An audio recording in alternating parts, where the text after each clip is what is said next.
tous. Alors voilà, on est dans le nouveau potager. On a refait un potager en partant de zéro là cette année. Je voulais vous montrer un peu l'évolution. Alors je vous l'accorde, c'est un peu plastic land là. Il y a des mini-serres bricolées un peu partout à droite à gauche, hein. Mais bon, voilà, ici on est dans le sud-ouest de la France, on est dans les Hautes-Pyrénées. Le printemps, il pleut beaucoup, ouais, donc et il fait froid quand même, hein, assez régulièrement ce printemps. Donc moi j'ai envie que ça pousse, j'ai envie d'avoir des légumes. Je vais vous montrer un peu plein d'astuces là dans son potager. Donc tout ça, ça a été réalisé là, hein. Il y a dans les 2 3 mois qui sont passés, il y avait vraiment rien. On a tout refait de zéro. On crée des nouvelles parcelles et avec l'objectif d'avoir l'abondance de légumes cet été, hein. Donc ça, c'est la preuve en vidéo qu'on peut créer à partir de rien de l'abondance en légumes assez rapidement, hein, en vérité, hein. Là, qu'est-ce qu'on voit? J'ai récupéré des bouteilles, d'eau, hein, de 5 litres, hein, que je mets par-dessus, hop, les courgettes, hein. Vous avez des pieds de courgettes ici qui ont été plantés. On en a un, 2, 3, 4, 5, 6 ici. Les courgettes, toujours les mettre par groupe de plusieurs. Et pourquoi? Parce que c'est des plantes qui font des fleurs femelles et des fleurs mâles. Et parfois, sur un même plant, la fleur femelle et la fleur mâle, elles s'ouvrent pas en même temps. Et donc, si vous voulez qu'il y ait pollinisation entre les deux et des fruits, il faut avoir plusieurs courgettes, hein, pour être sûr d'avoir une fleur mâle et femelle ouverte en même temps et pollinisation et donc des fruits. Et là, vous voyez, on en a mis plusieurs, hein, des courgettes jaunes et des courgettes rondes avec la bouteille par-dessus pour protéger de la pluie, hein, pour que la plante elle soit protégée de cette pluie printanière, hein, éviter que les limaces aillent dessus aussi, hein, et puis surtout faire un microclimat et avec la chaleur, hein, aider la plante à pousser. On a fait pareil là sur le melon, hein, c'est des systèmes pour faire des microclimats et que le melon il puisse bien pousser et se développer. Alors sur cette parcelle nouvellement créée, vous voyez, j'ai mis de la paille par-dessus, hein. La paille, c'est de la matière carbonée, hein. C'est du carbone, hein. Ça se décompose assez lentement, hein. C'est les champignons qui vont décomposer la paille, hein, les champignons l'humifier, faire de l'humus, hein. Alors, ce qu'il faudrait faire en dessous de la paille, là on l'a pas fait, mais on l'a fait sous d'autres parcelles, on a mis plutôt de l'herbe fraîche tondue sous la paille, de l'herbe fraîche, herbe qui est de l'azote, et cette herbe, elle va se faire dégrader par les bactéries qui vont minéraliser, hein, et ceci va nourrir la vie du sol, hein, dans l'objectif de la permaculture où on couvre la terre, hein, pour éviter que cette terre elle soit aux agressions du soleil, de la pluie et comme ça pour aussi nourrir la vie du sol. Alors voilà, on a fait plein de plantations. On le voit bien ici, on a mis l'herbe, hop, sous, heu, sous la paille. On a commencé à mettre de l'herbe, hein. Ça a commencé déjà un peu à se décomposer et puis le sol, il est meuble, hein. Là, on creuse assez facilement, c'est assez meuble. On a fait plein de plantations. Vous voyez, on remplit un maximum l'espace et la nature, elle n'aime pas le vide, hein, donc il faut remplir un maximum, hein, avec qu'est-ce qu'on a mis? Des fraises ici, hein. On a mis un maximum de fraisiers qui font des stolons, vous le savez, hein. C'est des sortes de tiges aériennes, hein, des stolons qui vont faire que le fraisier il va se multiplier. C'est une plante qui se déplace, hein. Les les choux qui vont prendre un peu plus d'ampleur, c'est un peu planté serré, hein. Là, on a rajouté, à côté des blettes, on a mis quoi? Du céleri, le céleri rave, Apium graveolens. Celui-ci, c'est au niveau de la base, la racine qui va grossir. Vous savez, après on les râpe, c'est le céleri rémoulade, c'est super bon. On a le céleri branche, le céleri rave et là, on en a mis du rave, pas du branche ici, tout un tas est planté à peu près à 30 centimètres d'espacement avec la blette juste à côté, blette qu'on mange les feuilles, hein, et les cardes aussi, c'est excellent. Là, qu'est-ce qu'on voit? On a planté des betteraves ici, des betteraves, les salades qui n'ont pas de problème de limaces, ça va, hein, ça pousse bien. Là, toujours les antennes ici d'électroculture. C'est un jardin en permaculture et électroculture. Vous voyez là, ici, qu'est-ce que j'ai? J'ai un voltmètre. Donc, qu'est-ce que je fais? J'allume le voltmètre. Je me mets sur le courant. Je suis sur du milliampère, courant milliampère, sur du faible courant. Je vais en brancher un. Maintenant, je me suis équipé, j'ai un petit croc là. Je vais en brancher un ici à mon brin en aluminium et un autre que je vais fixer, planter ici dans la mini antenne. Qu'est-ce que vous voyez que j'ai? Je suis sur un demi milliampère. Il y a combien là? Ouais, un demi milliampère de courant, hein, entre mes deux antennes. C'est des courants faibles, mais ça montre bien qu'il y a courant, hein, il y a courant. Et ces antennes sont disposées dans cette parcelle pour favoriser justement des micro-courants naturels et que ceux-ci, ils interagissent avec les racines des plantes. Avec pour objectif, pareil, hein, on crée des environnements qui sont là pour favoriser la croissance des végétaux, leur développement et avoir des légumes le plus sains et en santé possible. Là, si on regarde sur la parcelle juste derrière, qu'est-ce qu'on y voit? On y voit, euh, pareil, on a fait une mini-serre à la MacGyver, on a deux bâches. Alors cette serre, hop, je vais me mettre là-bas, ce sera peut-être mieux. Voyons, on l'a bricolée avec Léa. Euh, comment ça se passe? C'est que on a donc sur le dessus de la serre, j'ai deux bâches. Là, hop, que j'ai fixé sur une sorte de tasseau en bois, hein. J'ai fixé une bâche qui s'ouvre, qui tombe de ce côté, une autre bâche qui tombe de l'autre côté, comme ceci. Alors, c'est des bâches exprès de maraîchage qui aident à créer de la chaleur, hein, en dessous, hein. Et puis, hop, quand il fait trop chaud, qu'est-ce que je fais? Tout simplement, je viens ouvrir comme ceci là pour que les plantes elles puissent se développer sans avoir trop de chaleur. Alors dès qu'on met des serres, surtout quand elles sont toutes petites comme les tunnels accordéons que je vais vous montrer là-bas, il faut faire très attention au soleil, ça peut très vite surchauffer et vous pouvez cramer toutes vos plantes, elles peuvent griller, elles peuvent mourir, hein. Donc l'objectif quand on met ces systèmes-là, c'est on laisse fermer quand il pleut ou quand il fait froid, mais dès qu'il y a du soleil, hop, il faut ouvrir, hein.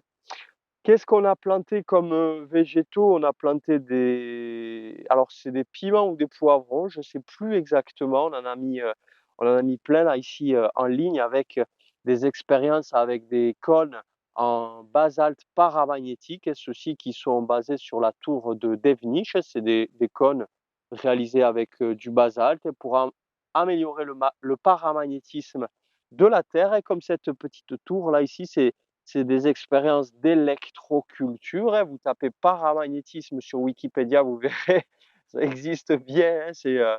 Le paramagnétisme, c'est la propriété de certains matériaux à interagir avec le magnétisme et à eux-mêmes devenir magnétiques, hein.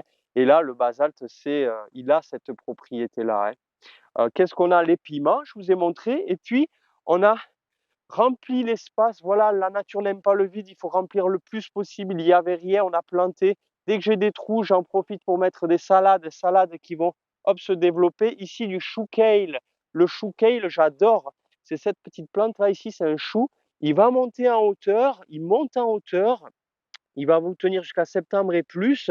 Et qu'est-ce qu'on fait? C'est qu'au fur et à mesure qu'il monte, on va arracher les feuilles sur les côtés et on peut en faire des salades en vinaigrette. C'est vraiment excellent.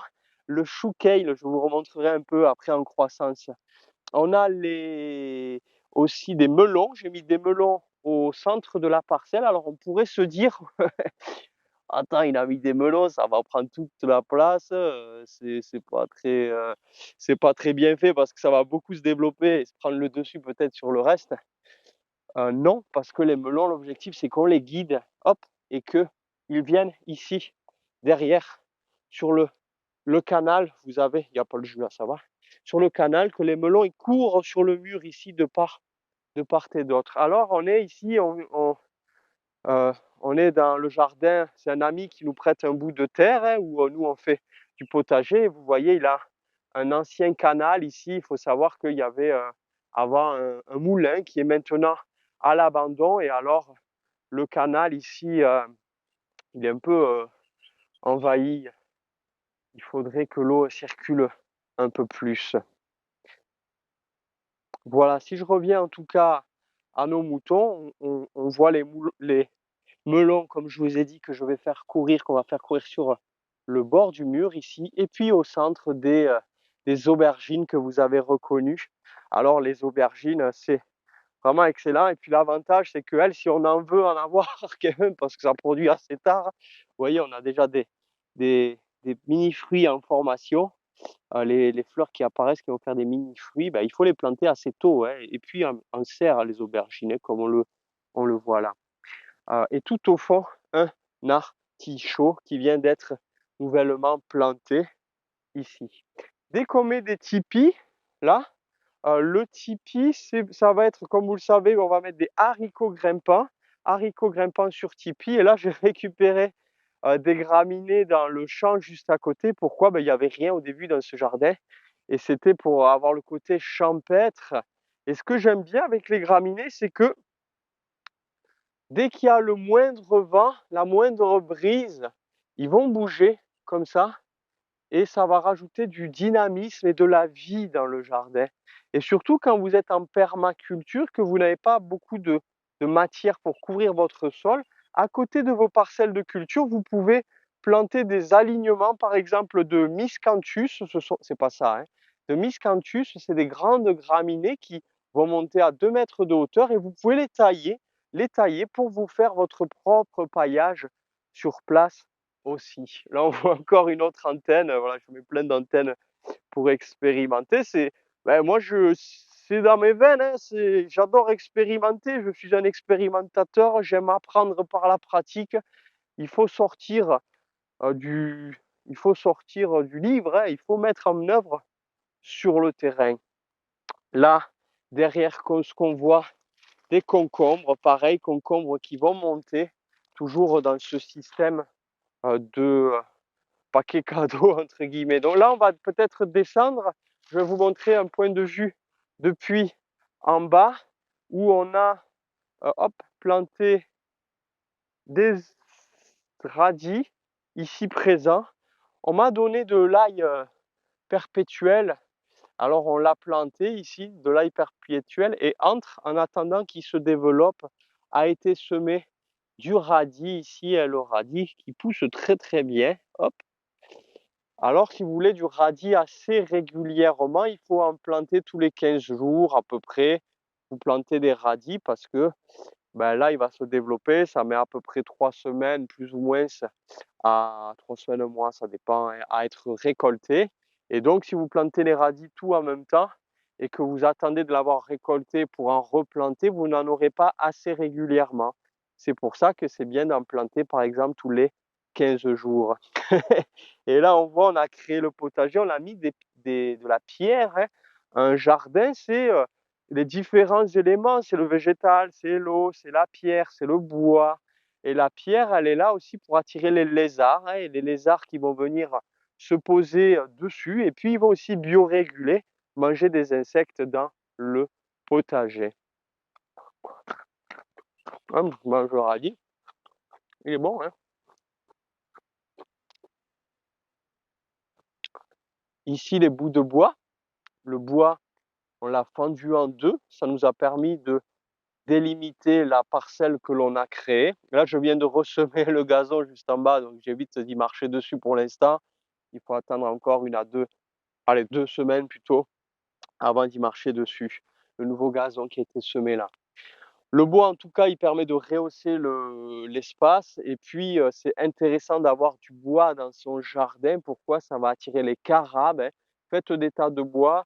Les carabes, ils vont venir et ils vont manger les limaces. Les limaces, hein.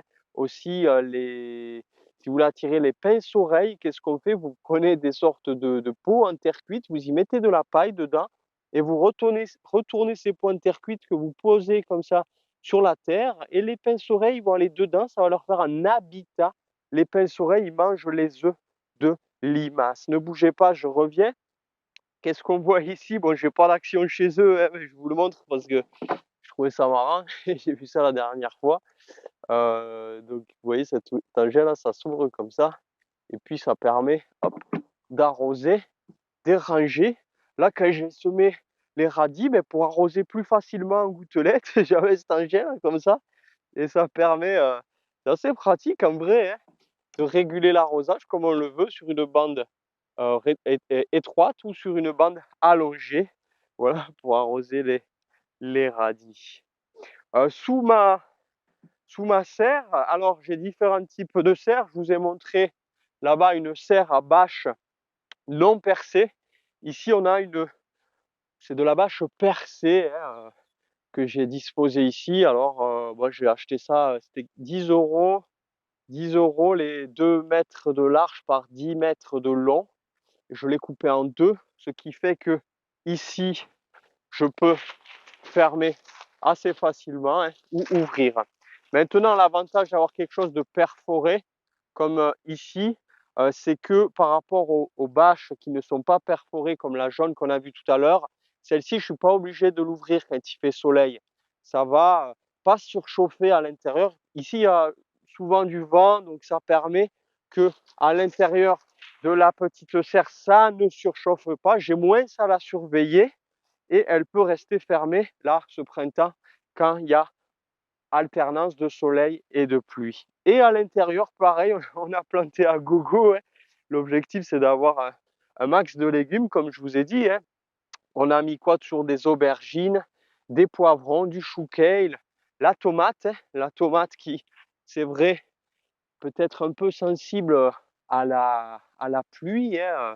Donc, qu'est-ce que je fais? Je la protège et puis j'ai mis à son pied les fleurs, vous reconnaissez, hein. Donc c'est les tagetes, c'est les œillets d'Inde qui sont là. Pourquoi? Ces fleurs-là, on les plante toujours à côté des tomates. Comme vous le savez, c'est pour éviter le nématode. C'est un petit ver qui va attaquer les racines des tomates, hein, et donc pour la protéger et l'aider à bien se développer. Là, de la capucine qui repousse, ça va faire des fleurs, hein, et puis c'est comestible aussi la capucine, hein. À l'intérieur de ma parcelle, j'y fais courir un fil. Toutes mes parcelles sont connectées par des fils conducteurs.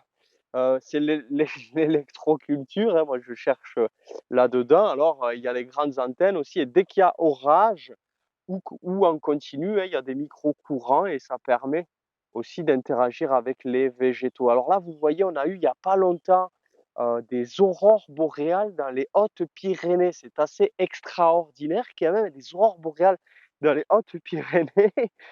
Et, euh, et voilà, c'est fou, j'aurais jamais cru voir ça dans les Hautes-Pyrénées. Là, il y en a eu, c'est quoi, hein? C'est des éruptions solaires, hein, des éruptions solaires, des tempêtes du soleil qui interagissent avec le bouclier magnétique terrestre, hein, et cette interaction crée des aurores boréales.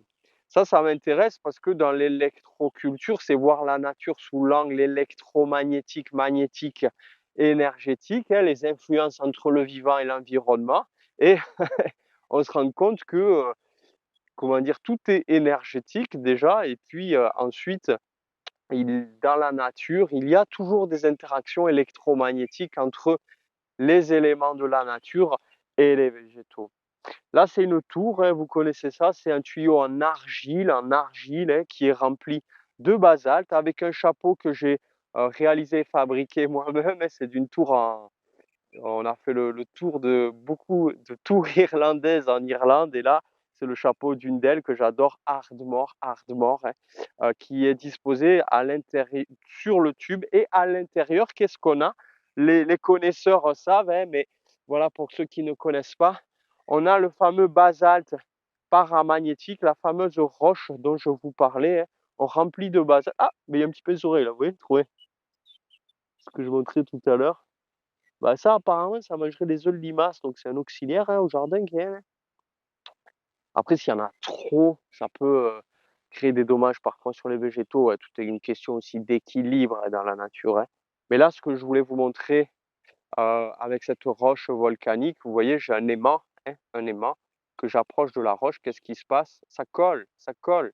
Hein, c'est la propriété paramagnétique de cette roche à interagir avec les champs magnétiques terrestres, hein, où là, c'est un aimant Milgauss, un aimant ferrite, hein. Donc ceci, je l'installe dans mon jardin comme les toutes petites tours que je vous ai montrées, qui sont disposées là-bas, mais j'en ai aussi ici. C'est pareil, c'est pour augmenter le paramagnétisme, hein, du, du potager et interagir avec les végétaux dans une idée d'améliorer la productivité. Bah là, on met le paquet, hein, avec les moyens du bord, hein, on fait ça nous-mêmes, hein, on met le paquet pour que ça produise beaucoup cette année. Hop, voilà. On continue la visite. Alors, je vous montrerai après l'évolution, hein. Là, qu'est-ce qu'on a fait déjà? Oui, j'avais montré ici, j'ai simplement dans le gazon retourné l'herbe, ensuite semé des haricots à l'intérieur de cette herbe retournée, hein. Et puis vous avez les haricots qui poussent, haricots grimpants, qu'on va bien sûr tutorer. Alors j'ai fait une forme en demi-cercle, ça c'est de l'aménagement paysager. On a les formes qui s'inscrivent les unes dans les autres et vous voyez la courbe ici qui épouse l'autre courbe ici pour créer de l'harmonie, et on a encore une courbe qui est créée par les rondins de bois. Ici, il faudrait voir la vue en drone, mais quand on aménage un paysage, on doit avoir la vue d'ensemble dans tout ce qu'on fait, hein. Chaque élément est connecté au grand tout, hein, et c'est ça l'aménagement paysager. Là, qu'est-ce qu'on voit encore à l'intérieur? On a toujours du céleri rave, hein, et puis des choux kale. Avec là, j'ai hâte de le voir se développer. C'est Xavier qui me l'a donné. C'est une courge éponge. Elle fait des fruits qu'on laisse sécher et ça devient des éponges, hein, des éponges naturelles. Donc on va voir ça. Là, on l'a plantée. Pareil, hein, je la mets dans ce petit paquet cadeau. Hein, je veux qu'elle pousse bien. À côté, bon, c'est planté un peu serré, mais je le taillerai de ce côté si ça se développe trop, pour qu'il se développe plutôt par ici. Ici, on a quoi? On a du physalis, hein, l'amour en cage, physalis. Ça fait les sortes de cages comme ça, hein. Et puis à l'intérieur, il y a une boule orange un peu acidulée. Et voilà, on en a mis aussi au potager. Là, si on continue, vous avez toujours... Ah, je vais attraper juste le testeur, si c'est possible de mettre pause, s'il te plaît. Oui, je vous avais pas trop montré, mais il y a des fleurs aussi plantées dans le massif, à droite, à gauche. Là, c'est la touche de Léa aussi, qui a rajouté les fleurs. Parmi les légumes, ben, c'est bien. Pourquoi? Parce que ça va attirer aussi les pollinisateurs. Et si vous voulez que vos légumes avoir le plus de fruits possible, c'est bien aussi d'avoir des pollinisateurs, et notamment les abeilles solitaires, hein, dans le jardin ou autres, et qui viennent polliniser vos fleurs ou les fleurs sauvages. Et ensuite, elles vont venir aussi sur vos légumes et aider à polliniser, donc avoir plus de légumes. On pourrait tout à fait, il y a des plantes sauvages là qui poussent, hein, on se retrouve, c'est quoi? Ici, vous reconnaissez, hein, c'est le pissenlit, hein, Taraxacum.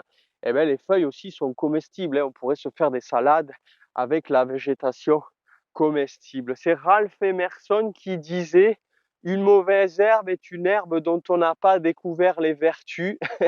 C'est-à-dire que toute plante a une vertu, hein, en réalité, hein.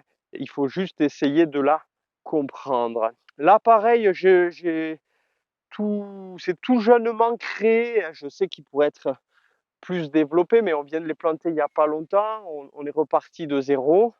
Donc j'ai mis le paquet, pareil, hein. Là, on a des oignons et des échalotes qui ont été plantés à l'intérieur, ici, à planter assez serré quand même, hein. Donc j'ai densifié un maximum. Et puis toujours à l'intérieur, là, mon système, là, j'ai mis un grillage. Hop, je vais connecter le testeur avec des antennes, toujours dans l'idée d'expérimenter un maximum, hein. C'est en expérimentant qu'on apprend, qu'on sort. Hop, et là, qu'est-ce que je fais? Je mets sur mon... Hop, ah, il s'est déconnecté en bas. c'est déconnecté en bas, je vais connecter tout comme ça, hop là. Voilà, je vais toucher le grillage en bas, vous voyez? Hop, et là, qu'est-ce qui se passe? Pareil, il y a du courant, hein, il y a du courant. Il y a du courant donc entre mon grillage et mon antenne, hein, ça fluctue.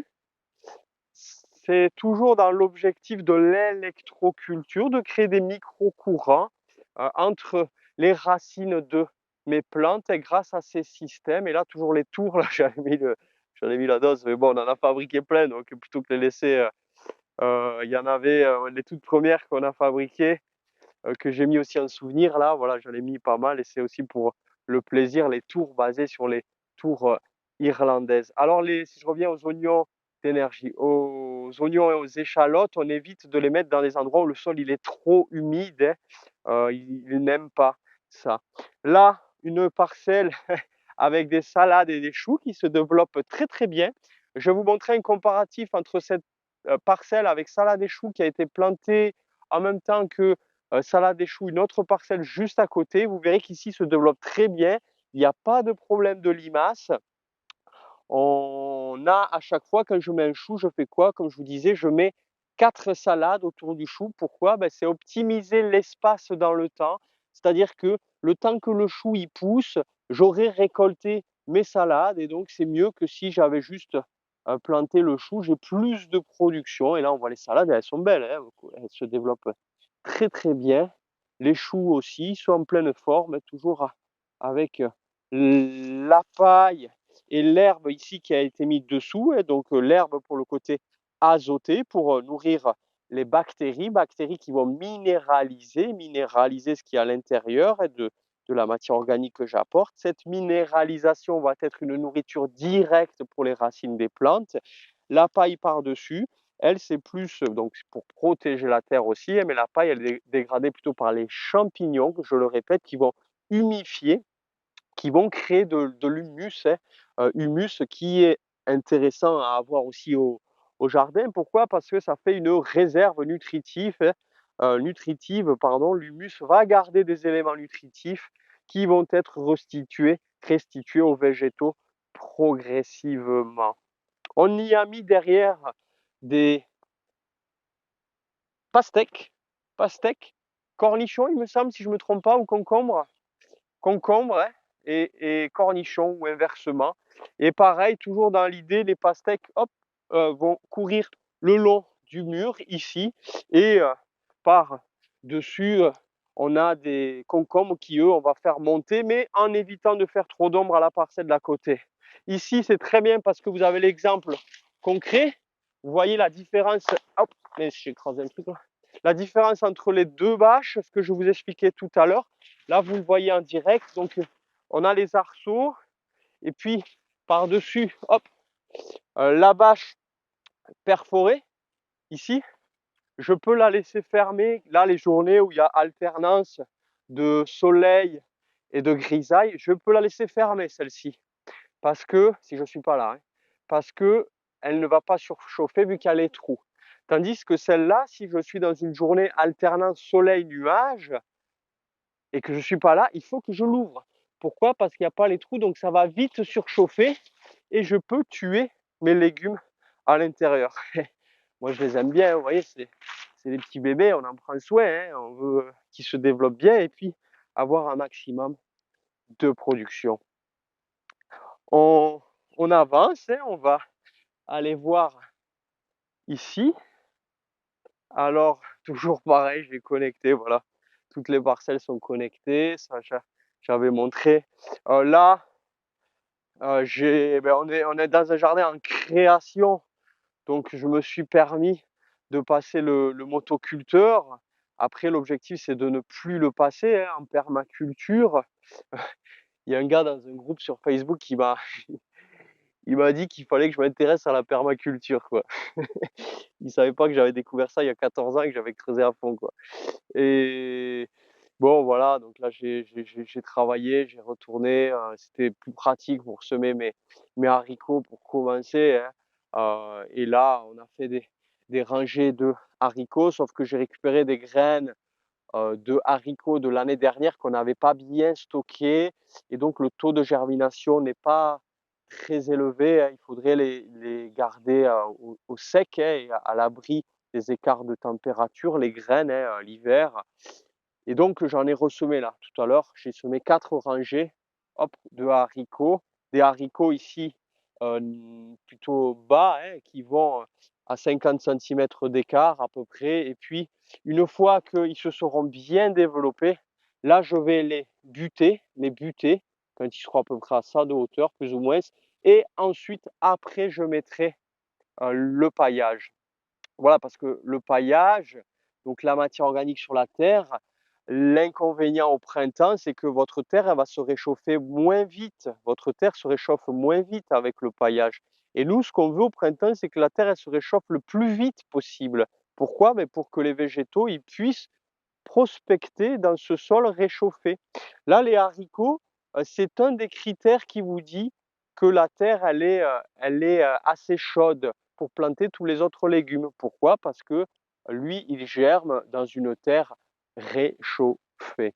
Voilà, toujours dans une parcelle, on fait en sorte de marcher toujours au même endroit, hein, pour pas tasser le reste de la parcelle. Donc ici, je me suis mis un endroit où je vais marcher. Et puis un espace qu'on laisse entre guillemets à la nature. Bon là, on vit en pleine nature, hein, donc forcément, il y a pas de problème avec ça. La nature, elle est tout autour de nous, hein. Là-bas, vous allez voir, on a mis aussi, hop, on passe par-dessus le canal. Là, j'ai débroussaillé tout à l'heure. Donc la source de mulch est abondante ici, hein. Et là, on a planté 3 courges qui a pas vraiment à s'occuper, hein, qui une fois plantées, elles vont donc s'étendre, hein, s'étendre et puis on aura des productions qu'on récoltera, voilà, cet automne et là sur, ces 3 courges différentes qui vont prendre l'espace tout autour. Alors c'est à moi, je vais gérer là, débroussailler pour faire en sorte qu'elles puissent, se développer à l'intérieur. On vous montrera l'évolution, hein. On est ici, bah, au moins jusque cet hiver donc voilà. Puis, s'il y en a qui veulent venir voir, j'anime des stages aussi là, c'est plutôt d'électroculture. Je referai normalement les stages hop là, vous voyez, je marchais dans la parcelle. Je referai normalement les stages permaculture, l'an prochain. Voilà, bah, je peux pas tout faire, hein. J'ai édité, en 16 mois et demi, j'ai édité 11 livres, 11 livres. Je ne sais pas si vous savez ce que c'est rien que d'éditer un livre, j'en ai édité 11 et révisionné 2. Voilà, donc un travail de titan, hein, je peux pas tout faire, j'ai que 2 bras, 2 jambes, on fait au mieux, hein. Et voilà, donc là, si vous voulez venir, il y a un stage, d'électroculture en juin prochain, je crois que c'est vers le 10 ou le 15. Vous regardez, il y a les dates sur permafuture.com. Il y a un stage en septembre et en novembre, c'est ici même, hein. Et puis après permaculture, je remettrai en place ça l'année prochaine. Là, on voit, les patates qui ont été plantées un peu tardives aussi, mais elles ont pris, hein, tout simplement. Je vous avais montré, posées sur l'herbe, patates posées sur l'herbe, de la terre du fossé à côté, de la paille et là on voit et de l'herbe par-dessus et on voit, elles sortent, elles se développent très bien. C'est la technique des pommes de terre sans retourner la terre. Et la pomme de terre, elle vient, de Bolivie et environ et il faut savoir que là-bas, ils ne retournent pas forcément le sol dans la technique de plantation de la pomme de terre originelle. Voilà, donc là, c'est vraiment une merveille de voir ces patates se développer. Puis moi, j'adore la patate, hein, j'adore les frites, j'adore tout ça, quoi, hein, patates sautées. Ici, dans la petite serre de fortune, on a aussi fait des plantations. Ah oui, là, j'ai mis le livre, parce que c'est mon prototype, mais il sort, je reçois la version finale demain. Donc là, il est sorti, vous le trouverez sur Amazon, hein. Vous l'avez en version cartonnée comme ça et reliée ou en version brochée souple. Là, c'est le prototype, c'est pour ça qu'il y a la bande ici. C'est Secret d'électroculture. C'est mon dernier livre où à l'intérieur, vous voyez des articles d'électroculture qui sont parus dans la presse entre 1894 et 1947, des articles qui sont parus dans la presse que j'ai recolorisés, remis en état, hein. Et puis vous avez aussi des modèles d'antennes d'électroculture que j'ai développé. Donc ça, c'est le tout dernier livre que je sors. C'est une pépite, hein, une pépite historique. Et voilà, vous le trouvez ou sur permafuture.com, hein, si vous venez dans l'onglet boutique, vous trouvez ces livres aussi et ça nous soutient, ça nous permet de continuer à développer. Je remercie d'ailleurs tous ceux qui nous aident. Hein, c'est grâce à vous, voilà, que on peut œuvrer à développer tout ça. Nous, on fait ça à la MacGyver, hein, avec très peu de moyens, énormément de détermination, un travail de titan. Et voilà, on avance. Hein. Et là, qu'est-ce qu'on a ici? On a mis les, euh, les tomates. Donc, tomates au centre. Là, j'ai mis ça, enfin, c'est Léa qui a mis ça. On va mettre donc c'est un provisoire, on va mettre une corde ici, là, qui va descendre et puis y attacher les tomates dessus. Je vais bientôt y planter, là, elles sont assez gaillardes, à l'intérieur, une tige de cuivre de fil d'électricien. Je vais transpercer carrément la tige, la plante, là, la transpercer. Alors, je fais ça pour je ne sais pas scientifiquement si ça marche, mais voilà, moi je le fais pour dans l'idée de transmettre des ions cuivre à la tomate par la sève, en transperçant la tige par un morceau de cuivre. Les anciens faisaient ça, hein, parce que je ne veux surtout pas passer de bouillie bordelaise sur mes tomates. Je ne veux surtout pas passer de bouillie bordelaise sur les tomates. Pourquoi? Ben parce que la bouillie bordelaise, le sulfate de cuivre, ça tue les champignons de mon sol aussi. Ça tue les champignons utiles de ma terre. Et moi, des champignons dans la terre, j'en veux. Pourquoi j'en veux?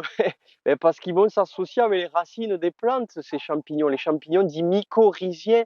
Et donc, ils vont aider les plantes à mieux capter l'eau, mieux capter les nutriments. Il va y avoir des symbioses bénéfiques comme ça et des échanges entre les végétaux et les champignons de mon sol. Et aussi, les champignons vont aider les plantes à mieux résister aux agressions, mieux résister aux maladies. Voilà, et donc on a mis aussi encore des piments ou des poivrons en association avec ces tomates. Et là, on va planter aussi de la salade entre. Hein. Voilà. J'ai mis des fils de fer Galva qui passent sous, hop là, ici, un là, un là, un là-bas, fil de fer Galva, toujours pareil, hein, pour dans l'idée de, hop, je vais vous montrer ici. Regardez là, dans l'idée de créer des courants. Hein. J'expérimente, hein. J'ai pas tout découvert. Hein. Je suis comme tout le monde. Hein. Je ne sais pas tout, loin de là. Hein. Tout ce que je sais, c'est que je ne sais rien. Hein. Plus j'apprends, plus je me rends compte que moins j'en sais, quoi. Hein, parce qu'on ouvre une porte, il y en a trois derrière, c'est infini. La connaissance, on a toujours à découvrir. Hein. Ce que je dis tout le temps, souvent, c'est que la nature, elle nous enseigne l'humilité. Alors, elle nous enseigne à être humble, hein, parce que voilà, c'est infini la nature. Hein. Donc j'ai mis des fils de fer dans cette serre, un fil de fer que j'ai connecté à mon antenne juste derrière, là, si vous voyez là, hop, Léa, elle vous la montre, elle s'est connectée à mon antenne tout là-haut et à d'autres fils dans mes parcelles de culture. Donc là, pareil, je vais allumer le testeur, hop, on va regarder en direct là. Hop, j'allume le testeur. Alors moi, quand j'ai commencé il y a une dizaine d'années à mettre des antennes dans le jardin, il y en avait qui disaient ouais, c'est de la connerie, il n'y a pas de courant. Ils se foutaient de moi en gros parce que je faisais ça. Pour eux, c'était jamais de la vie, il y avait du courant et tout ça. Ben, regardez, hein. Est-ce qu'il y a du courant ou est-ce qu'il n'y a pas de courant? Je vais le montrer, hein, pour dire qu'il y en a, ils parlent, mais alors là, je branche. Ça, c'est mes fils qui sont sous ma parcelle. Et ça, hop, regardez là, 1,6 milliampères. Hein. 1,5, 1,6 milliampères de courant, hein, créé naturellement dans mon potager. Moi, je vais pas allumer des centrales nucléaires, on va pas faire tourner la ville de Lourdes avec ça, vous voyez. C'est pas des gros courants, mais voilà, c'est pour interagir avec, hop, avec mes végétaux. Hein. Voilà, tout simplement. Alors, c'est un, hop là, Ça va, j'ai failli me casser la bite. C'est un petit tour du jardin, on va pas couper, on va laisser ça, c'est naturel, c'est bien. Et là, je voulais vous montrer d'autres salades et choux. Ben, eux, ils ont un peu plus des problèmes. Bon, la parcelle est un peu plus à l'ombre. Il n'y a pas les tours et les cônes à l'intérieur. Le sol n'est pas exactement le même. Et là, c'est la seule parcelle où on a vraiment ces soucis là. Vous voyez, on a les choux qui sont un peu plus attaqués. Les salades, elles ont quelques problèmes, mais bon, globalement, ça va quand même, et à part les choux, mais bon, ils vont repartir. Aussi, un des autres avantages d'avoir ces arceaux, je vous montrerai ça, on vous montrera ça plus tard dans la saison. C'est quoi? C'est que on pourra y mettre par-dessus des filets de protection anti-papillons, parce que les papillons, la pierride du chou vient pondre dessus, on vous montrera ça. Donc en mettant les filets de protection, ça évite à ce que la pierride vienne dessus. Voilà, on va s'arrêter là, juste peut-être une petite vue, voilà, globale, hein. Ça avance, le potager se développe, donc on vous refera un petit topo, vous montrer tout ça aussi, l'évolution de cet espace en partant de zéro, hein. Là, on part de rien, et vous montrer que on peut créer de l'abondance et de la fertilité en très peu de temps, hein, avec de l'envie, l'énergie du cœur. Et juste à côté, regardez, on a quoi là? C'est quand même sympa, le petit barbecue aussi, et la rivière juste là qui coule à côté du potager. Donc on est sur un endroit qui est quand même assez humide, hein. Il y a un ancien moulin, rappelez-vous, hein, donc c'est un lieu où l'humidité, elle est présente, hein. La limace, elle est là aussi, hein, quand même, hein. Elle aime, elle aime l'humidité, mais voilà, c'est agréable. J'ai mon collègue qui avait fait la pompe spirale. Je vais aller la récupérer chez lui là. On avait enlevé la vidéo parce que finalement il préférait être discret, mais il va me la prêter ou donner, je sais plus exactement ce qu'il m'a dit. Je crois que c'est donné, mais je suis plus sûr. Et c'est mon premier prototype, et donc on la branchera là pour faire un test. On vous remontrera ça. Voilà, ben, c'est un petit tour du jardin. À bientôt, tout le meilleur. Merci, au revoir.